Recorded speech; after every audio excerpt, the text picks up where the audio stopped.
Hey guys, this is Maggie from Digital Root, This is Liz. and we're going to be talking about our initial thoughts for Pokemon Let's Go Eevee. We recently started a co op playthrough of it. We are past, or like pretty much done with Cerulean Cave or Mount Moon. Um, so we only have one gym leader beat, and so we're not far, but we thought we would talk about our initial thoughts on the game by just going over a few different aspects of it. The first being the graphics. And this is something that I thought, there was an improvement from the 3DS graphics. The colors are less washed out, they're more vibrant. Um, and I know, Liz, you like the graphics. Yeah, so I've never played any other Pokemon games before, but I like the way that the game looks. I've said this a million times, but it reminds me of my Sims for the DS. I don't know, I think it's cute, it's fun. And something reminding you of something is a reason to think that it's good. Very nice. We do both agree that we wish there was just more animation detail. For example, when Professor Oak gives you the Pokedex, there's nothing in his hand. Like, he just reaches his hand out to you, and that's that. And that's just really, like, in 2018, I just expect more in the animation department. Yeah, and it seems like it happens, like, often. Like, there were multiple times where people were trying to give us things, and there was just nothing in their hands. I don't know, it just looked pretty weird. Yeah. And like in Zelda Breath of the Wild, I really appreciated how like every item was actually the item itself. Like if you were going to grab something off the ground, it would be the actual item, not just like an item, generic item icon. Like all the items you find in Pokemon Let's Go are just the Pokeballs. Like they made no distinction of, well, potions actually look like potions in the wild. So that's just another detail thing they skipped out on, but Pokemon's never been known to be detail oriented in its graphics, so it's fine. It's just okay, just and you can cut this out, Maggie. It's a stupid idea, but like when somebody gives you something, maybe it could be like in a present. Like they don't even have to have the thing, but they could just give you a present box. I don't know. I see. At least put something. It doesn't have to be. Yeah, like we don't need to distinguish every item from each other, but just a box or something rather than just nothing in his hand. Yeah, that would at least be better than nothing. Also, I know not every Pokemon game has this, but I wish there was like a day-night cycle like they have in the second generation games. Just another attention to detail thing, but not a big deal. So next, we want to talk about the catching mechanic, and this is something a lot of people were upset about, that random battles were totally different. You didn't actually battle or fight the Pokemon, you just used the Pokemon Go catching mechanic, and honestly, I don't mind it. It's a little difficult, honestly, like doing the capture motion. I'm not good at it, but I honestly don't mind it. Yeah, and I thought, at the beginning, we were not trying very hard to catch the Pokemon, but we were still doing it, every time. So I thought maybe, the game, every time you throw it, you would just automatically hit the Pokemon or come near it. So I tried to really chuck the Pokeball, and I was able to, it does register when you're throwing it way harder than you should, because the Pokeball landed way in the back, so... Yeah, and I can appreciate that some Pokemon are really hard to capture. Like, we just went against a Beedrill, nothing special, and he was flying all over the place, so I imagine more rare, unique Pokemon will at least be more interesting to catch, because it'll just be more difficult. Also, it's kind of cute, if you're playing with another person, you have, a special throwing ability to throw the Pokeball at the same time. Yeah, it feels nice when you execute that. Me and Liz don't have many positive moments like that together.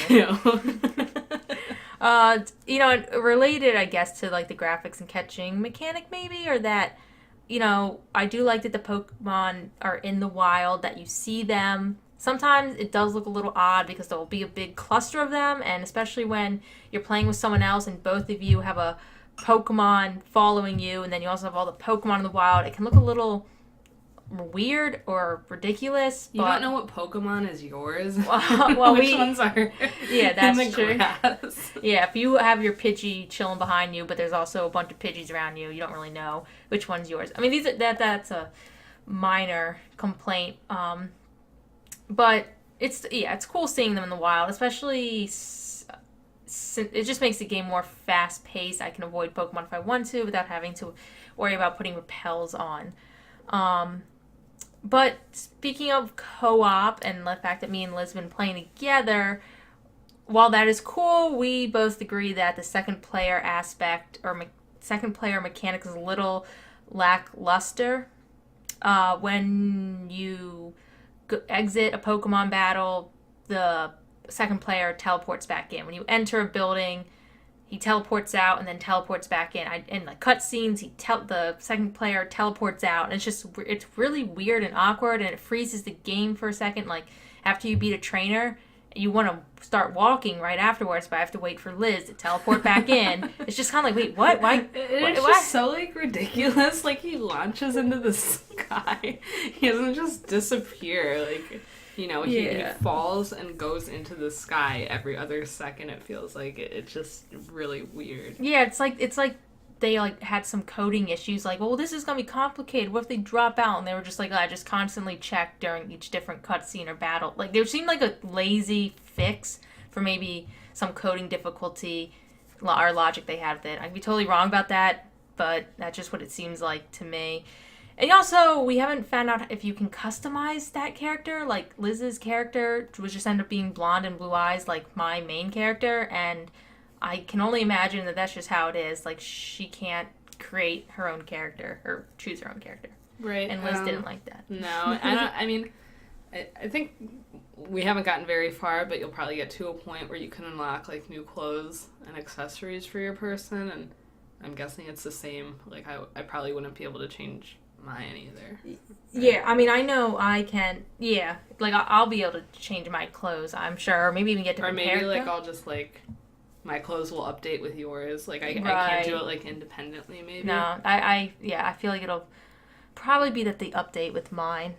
It's a minor complaint. It's just again kind of just like God, it's a little lazy, but I do like though that I could like move around. I'm not just following Maggie the whole time. Like I could like run off screen if I wanted to and get lost, but despite the fact that you can't actually interact with the Pokemon NPCs items or walk into buildings by yourself. Right. It's like my player's like a ghost and like no one acknowledges me, and if I touch a Pokemon, they like will vanish and reappear a couple feet away. Yeah, maybe they'll expand on that in the future, make the second player more involved in the game. But again, it's kind of seemed like a lack, or just seems like laziness. They're just like, it'll be too complicated for the second player to have more control over the game, and just make them this ghostless or this phantom ghost.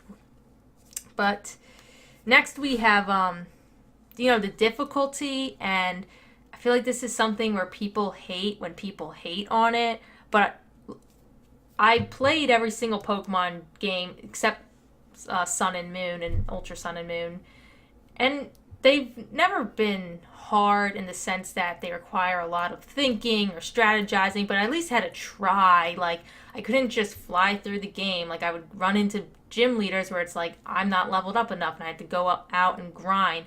But in this game, I wasn't even trying to level up my Pokemon, and we destroyed Brock. Like, Liz aside, I think I still would have destroyed Brock. Like, we didn't have to go to the Pokemon Center, like, from the Viridian Forest to beating Brock, because we just, like, one-hit KO'd, like, all the trainers. Brock's Pokemon were a breeze.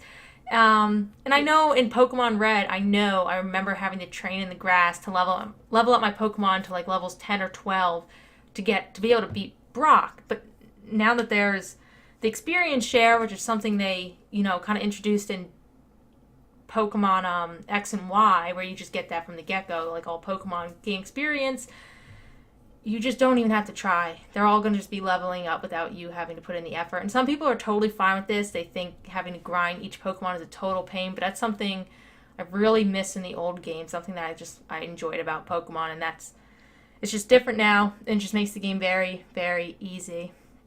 Yeah, that was a rant on my part. What do you think, Liz? Yeah, no, I agree. I mean, like, going through the world itself and running into, like, the not the gym leaders, but the Trainers? trainers. Like, my character would move second to Maggie's, and, like, I typically didn't even get to execute a move because Maggie would just destroy them with her move. So, yeah, I mean, I don't know how it's gone in the past. Like I said, I've never played any Pokemon games before, but it did seem like we were able to beat the first boss, if you will, really easily. Yeah. Yeah, no effort. And, like, maybe the game will get harder as it goes through, but I don't think so, because I remember X and Y being the same way. It was super easy. I was, like, not even done the game. My Pokemon were, like, level 70. I was just destroying it. And it makes you also not, I feel like, you can't gain a bond with your Pokemon, because, I mean, our Caterpie grew up with us ever giving him any attention. Yeah, it, like, evolved twice. We didn't even look at that thing. I remember, like, growing a bond with my Pokemon, because it'd be really annoying when they didn't know any moves, and you had to bring them out and then switch them with someone else so they could gain experience points. And it was frustrating, but also exciting when they finally learned a useful move and they could start battling on their own. And that aspect's just gone. But so in past games, were, like, the Pokemon that weren't fighting at that point able to level up? no, they wouldn't gain unless they had been a part of that battle. Like, Oh, okay. unless they were on the field at some point, they will not gain experience points. Okay, yeah, because in this one, it's like, we'll finish with a fight, and half the Pokemon didn't do anything, and they're just Yeah, it's just cycling their level up. Yeah, it takes forever to get through that. Yeah, especially if they leveled up, then it's da-na-na-na, or whatever. Yeah. Yeah, every Pokemon in your party gains experience, and that is something, again, that some people are like, Pokemon was never difficult, it's not about that, blah, blah, but I don't know. I miss the days of Red, Blue, and Gold and Silver. And honestly, even all the way up to Black and White, I enjoyed it. It was when X and Y came that I was like, this is too easy now. I just don't enjoy this now. But enough about that. The last thing we want to talk about is not really opinions on the game, but opinions on the game's peripheral, the Pokeball Plus, which I will say has nice LEDs, and I like the rumble and the sounds that come out of it. And it's, like, cool that you can put Pokemon in it, although I haven't done that yet. But it's smaller than I thought, and it's just uncomfortable to use because I won't know, like, it'll rotate in my hand without me knowing, since it's a sphere. And I'll go and press up on the Joy-Con, and my character will go to the right, and I'll look down and be like, oh, it wasn't oriented correctly. Or the A button is pressing the joystick down, which is, like, the dumbest thing ever. I hate, like, gosh, when I was inputting my name in the beginning, I just kept screwing up because I kept sliding my finger when I went and pressed A. But it's not a deal breaker. Like, I'm still going to use the Pokeball Plus. I'm still somewhat happy I got it, at least for collecting, or just maybe it'll go up in value. That's my hope. But it's just a little odd to me. Yeah, as like a counterpoint for the size thing, I mean, the purpose, or, like, I guess the extra purpose for it is, like, that you could, virtually put a Pokemon in it, and then you get to take it with you on the go. Like, you'll go run your errands, and walking will, like, level the Pokemon up somehow. So I could see, like, that maybe they thought, like, you don't want this big clunky thing coming around with you when you're going about your day. Like, maybe I get the size, like I said, I'm not using it. It's Maggie that's using it. But I could see, like, maybe they thought, like, if they made, like, a bigger one, like, people wouldn't want to take it with them on the go. And honestly, the size thing is less... It being small doesn't make it uncomfortable. It's honestly just that it looks a little... It's more aesthetic for me. I'm like, oh, man, like, it's just the boring, minimized Pokeball. It's not the expanded Pokeball. Using it, it's whatever. But, yeah, no, that's a good point by Liz, that because it's supposed to be something you take on the go, it'd be kind of annoying if it was huge. So Yeah, I mean, like, when we opened it, we were like, this is kind of lame. Like, it's this small, I don't know what we were expecting. I don't know what the hell I was expecting. Yeah. Sometimes I just don't think, and I just didn't think that it would be this small. I don't know. But, and I'll be also pissed if they release, like, a Great Ball or Master Ball version of this. I swear to God. Because I don't want to be tempted to spend any more money on this I'm sure stuff. you will. And also, the paywall for the Mew that came with it. But that's fine. That's... Yeah, I don't really care about paywalls like that. And anyone who cares so much about getting all 151 Pokemon, I would also assume would be into the idea of getting the peripheral. So it kind of works out that way. Like more, not amateur, but less enthusiastic players, I think would be fine on missing out on Mew and the peripheral altogether. But yeah, that's it. So, our thoughts could change as we continue playing. Maybe it'll get more difficult, maybe more engaging. Maybe more exciting things will happen, and I'm hoping it gets better. I don't want to totally hate this game. I want to be able to enjoy it, especially since it's $60. Any last thoughts, Liz? Look, I mean, I think it's a cute game. I like the graphics. It is a little easy. I think maybe it's geared more towards children, and maybe all the games are, but yeah, I don't know. Yeah, I think it is maybe more geared towards children, and hopefully the core Pokemon game that's coming out in 2019 will be a little bit different. But for now, this is what we have, and hopefully it'll get better. And so yeah, that's our initial thoughts on the Pokemon Let's Go Eevee, and we'll continue posting our playthrough. So yeah, go check out our playthrough if you haven't yet. Yeah. We haven't gotten very far, but yeah, we're gonna keep updating that. Yeah. All right, so until next time, peace. Bye.